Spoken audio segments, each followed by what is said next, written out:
Oh, hi there. This is MP Fitzgerald, author of A Happy Bureaucracy, and I'm pretending to play the jazz piano. You know, advertisements were invented by the devil to make Ayn Rand happy, and no one wants to make Ayn Rand happy. But audio production is expensive, so to keep commercials off this podcast, I've got all 3 ebooks in the Happy Bureaucracy series rolled into one for the price of a single book, which honestly is the best way to support this podcast. Just check the description for a link and tell your friends about the crazy shit you have been listening to have less friends. Thanks. And now for something completely different.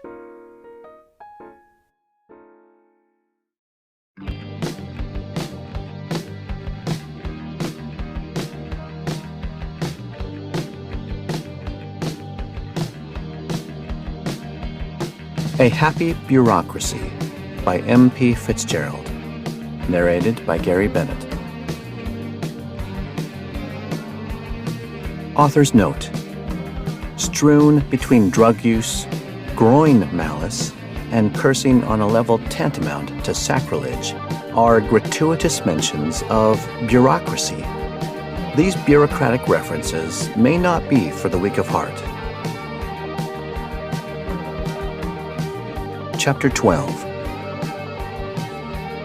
Nothing happened for longer than Arthur was prepared for. The worst part was the anxiety he had, playing the waiting game. He thought perhaps a rabbit hole would open up beneath him, swallowing him whole, and that he would be auditing hookah-smoking caterpillars in a daze. "Am I going to see something?" Arthur said, fear creeping into his voice. "Sacrificed all of that stuff for those undeserving swine barbecuing below," Rabia replied, retrieving blankets, water, and an ancient 6-pack of beer from the van. "Not enough light to set up the tents," she said, laying the blankets on the ground and then herself. She patted a space next to her, urging Arthur to join. He did so, nervously. "They don't make these anymore," Rabia said, cracking open a beer for herself, and then handing one over to Arthur. "I wasn't going to drink these for a while, but what the hell?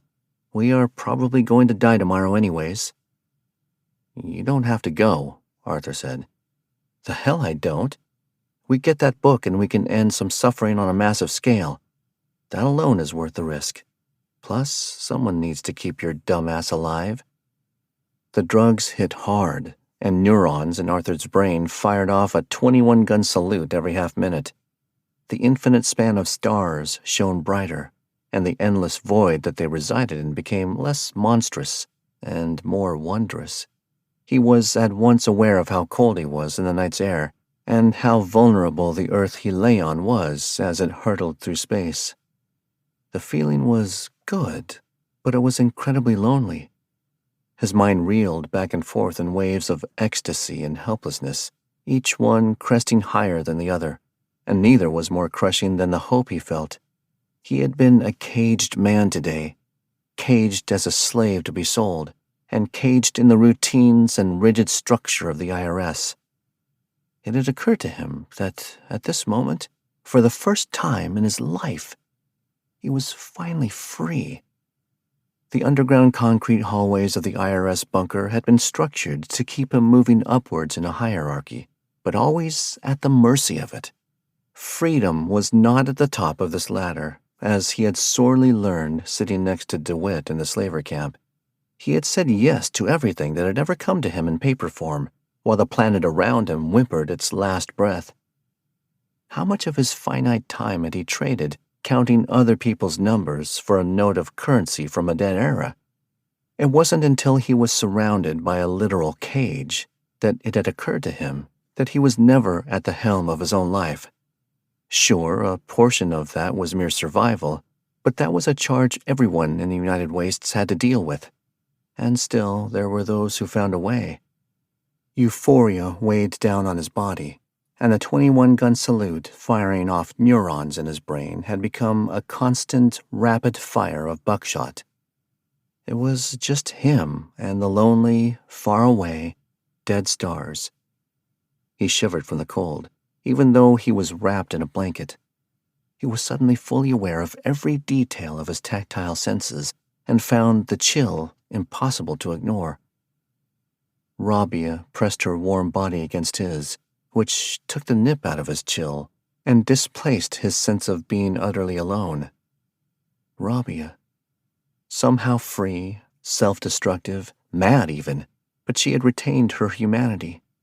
It was hard for him to imagine how he had ever resented her. He wanted to say everything that was on his mind, the infinite universe, his self-built cage, how much he admired her, and how goddamn thankful he was. It was hard to push through the drugs to speak, but he had finally found his voice, and once he'd started... Rabia was straddling him.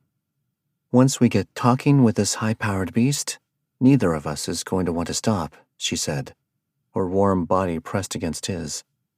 "We might not make it past tomorrow, so why don't we save the chit-chat and break some office rules?" There was no thinking here. There was no need to. Arthur reached up and kissed her. Then, with devilish urgency, they shed clothes. His heart raced. Her skin was soft and warm, her kiss deep and voracious. He could feel her hips pressing greedily on his own. But nothing was happening. Her eyes were still placid with the endorphin rush of the drug, but a tinge of frustrated disappointment was there. She let out a sigh. "You're not going to get hard, are you?" The question made Arthur bashful, ashamed. He was not able to spit out more than, I don't, Don't worry about it," Rabia said, climbing off. "That's probably the A in the MDMA. It happens. We'll do the dirty when we are sober." This didn't do much to assure him or calm his feelings of being inadequate. Sensing this, she teased, "If we live long enough, but, whatever." She took a long pull of beer and then cuddled into him, resting her head on his chest. "I'm sorry," he said, as every ounce of him except his penis was up for the dirty deed. "Please be man enough not to make me console your ego right now," Rabia said. "Besides, this," she said, cuddling up tighter, "is not overrated." He held her naked body tight to his own. She was right. "I'm sorry," he said once more. "What the hell did I just say, Arthur?" Rabia snapped. "No, not for that. I'm sorry for today. I'm sorry that we have to go back. I'm sorry for everything." The waves of euphoria he had felt were now coming in as big combers. The joy of tactile touch and the glitter of stars were overwhelming for a moment, but he soon hungered for more. He was powerless in the face of the monolithic paper shoveling of the IRS. It was the last place on the planet where civility remained, where human decency was a luxury not yet snuffed out by the savagery of the United Wastes. But it still robbed a human of their significance, reducing them to something that could be thrown away. He was reduced, his power as an intelligent being marginalized. He was just a number, A24. His mind was easily distracted. Rabbit holes of thoughts could be followed with such ease. He felt Robbie's weight on him, her breath, and her heartbeat. He could feel her wool-like hair on his shoulder. Gravity was suddenly so oppressive. Life was so absurd. His mind was easily distracted. How much time had he spent on this planet? How much time had been wasted? A lot. That was proper, living in the United Wastes and all. He had been here longer than his father. He had become his father, hadn't he? Gone on the same suicidal quest for reasons that only made sense when you were sober. Fuck being sober. "Did you say something?" Rabia asked. He had. He had said something he felt so powerfully. But what was it? How long ago was that?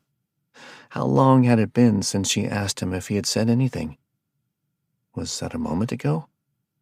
She's so soft. How could she be so soft on the outside, but be so hard on the outside? Wait, was that right? It had to be. She was so much braver, but that was good news, wasn't it? If she was braver, then he was brave. He was brave. Brave or stupid. probably stupid. He felt sorry. I said I'm sorry about tomorrow, I think. I'm sorry I can't let those people suffer. Don't be. Don't ever feel sorry about that, G-Man. One of us damned souls has to have a conscience. Sometimes I feel like mine burnt out a long time ago. It's good to have you here to remind me that I still care. For some reason, I still care. The drug receded for a moment. Rabia didn't feel so heavy. Gravity suddenly felt trivial. Her words were powerful, like they could be sigils. They had power because they were true. His feet were cold. He wanted to kiss her, to try and see if he could make something happen. But the drug crested and rolled down on top of him again, and the energy needed to move felt impossible. He was content to just pass his hands across her thighs. He felt many scars and wondered if she regretted that they were permanent. She still cared. She had still, somehow, managed to keep a degree of humanity, even though she had murdered 2 people today. She moved her fingers across his chest greedily, and then sighed deeply. I wish I didn't get rid of the acid, she said. It's not nearly as fucking cheesy as this.